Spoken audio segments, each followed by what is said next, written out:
This guy, some great quotes from this guy, H.L. Mencken. The men the American people admire most extravagantly are the greatest liars. The men they detest most violently are those who try to tell them the truth. Because people don't want to hear the truth. People don't want to hear the truth because the truth means we are responsible and therefore we have the power to change what we don't like. People don't want to feel they're responsible. They want someone else to blame so they can sit on their arse and watch EastEnders.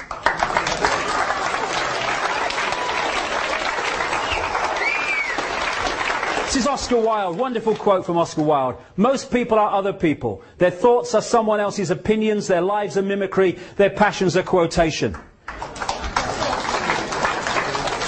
In short, we are a world of repeaters. Repeater politicians. I love this line. Been bent over so long they think it's standing up.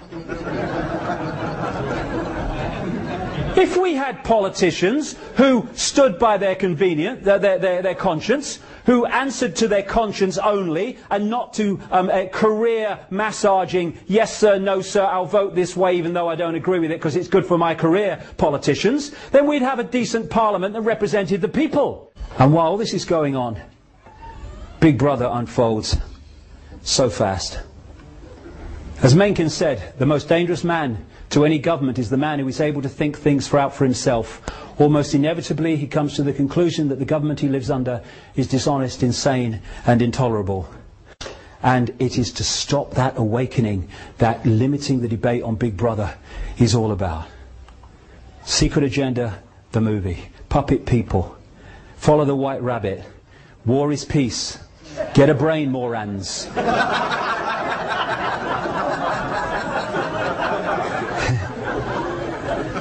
And then you can persuade people that war is peace, freedom is slavery, and ignorance is strength. And you can justify this as fighting for peace. You can say that this is bringing freedom to a people from a tyranny. No problem. Collateral damage, it says so here. But you don't want to see that. Shut up! Watch this! Watch this! Hey, quick, honey! She's going for the car! Liberated. Liberated. Liberated. Liberated. Hey, I think it's terrible that Janet Jackson, she showed her breast at the Super Bowl. I'm morally outraged. I wonder what should really morally outrage us. But we compartmentalise our minds, as so many people do, where they can't see the contradiction between worrying about someone's breast on television and some kid getting blown apart. The two sides never talk to each other, so they can't see the contradiction. Open minds. They talk to each other so they can see the contradictions. As Gandhi said, what difference does it make to the dead, the orphans and the homeless, whether the mad destruction is wrought under the name of totalitarianism or the holy name of liberty and democracy? Still the same. This, depleted uranium babies in Iraq. Depleted uranium all over Iraq from the weapons dropped on Iraq. And that's what it's doing to children. But you don't want to see that. Hey, honey, quick! It's the Jerry Springer show, and he's going to hit his girlfriend. This is part of Big Brother. This is really part of Big Brother.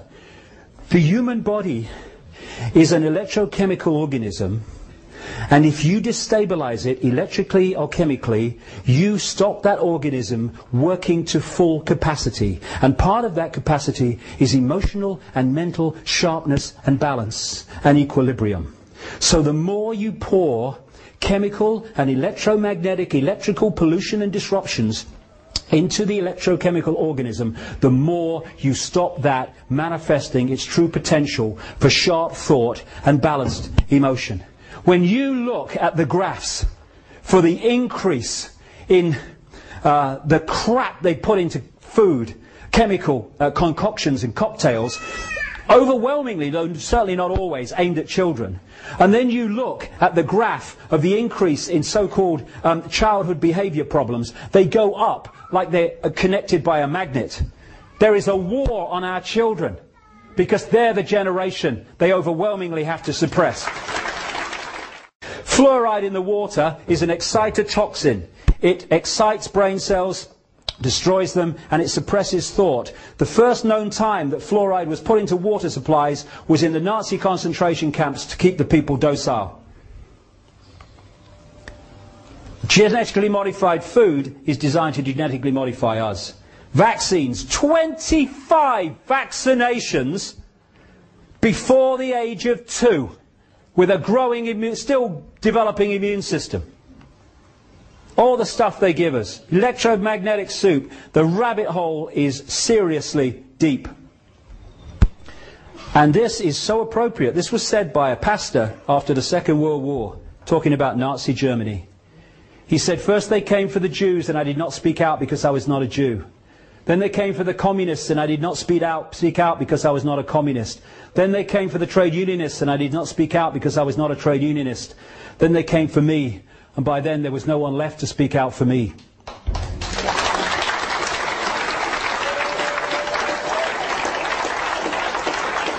And what they're doing is picking off different sections of society, and the other sections are saying, well, it doesn't affect me, not my problem.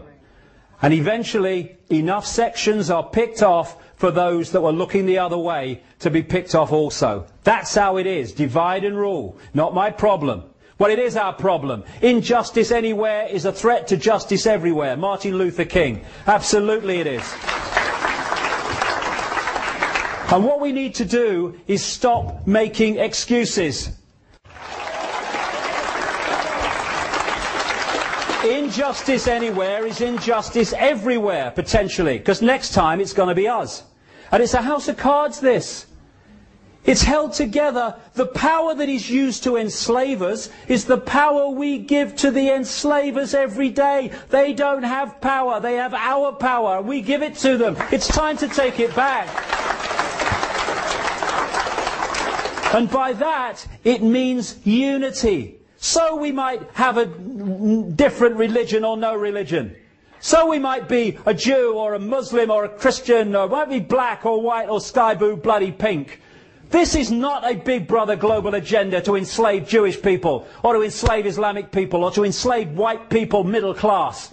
It's a global agenda to enslave all of us.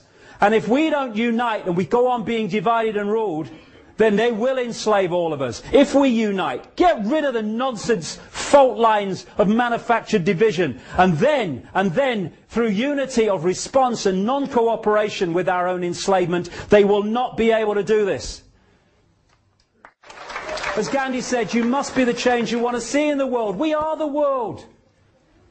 What else has created the world that we are looking at? We have, or we've allowed it to be created on in our name.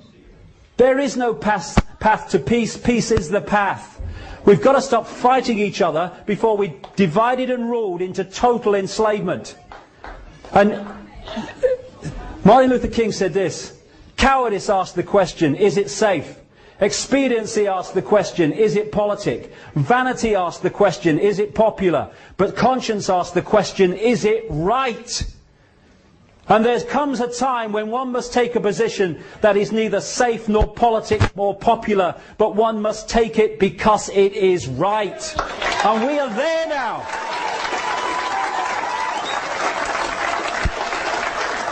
You know, when someone said to me, what would change the world quicker than anyone else? I would say this, anything else, it would change overnight if we did this, because everything would come from it. If we stopped making decisions about our actions based on what is right for us in the moment, and started doing what we knew to be right by conscience and justice, this world would transform. This world has been created as we experience it by billions of people deciding every day, what do I do in the interests of me? Once we start saying, what do I do in the interests of justice, fairness and my own conscience, actions change, the world changes. And we are in control of that. And we are at a fork in the road now. Because Big Brother's on a motorbike now. This is not the totalitarian tiptoe anymore, this is the totalitarian sprint. And we have one last chance to open our eyes, open our minds, and start getting involved in doing something about this. Because, you know, there's going to come a time, and it ain't too long from now, when we're going to have to look our children in the face, in the eyes, and we're going to have to answer the question without blinking and without averting them. What were you doing, Daddy, Mummy, Granddad, Grandma, when the fascist state came in that now controls every facet of our lives, including our thoughts? What were you doing when it came in? Now, for what, all my ills and all the rest of it, I won't have to blink. How many other people will be trying to look the other way?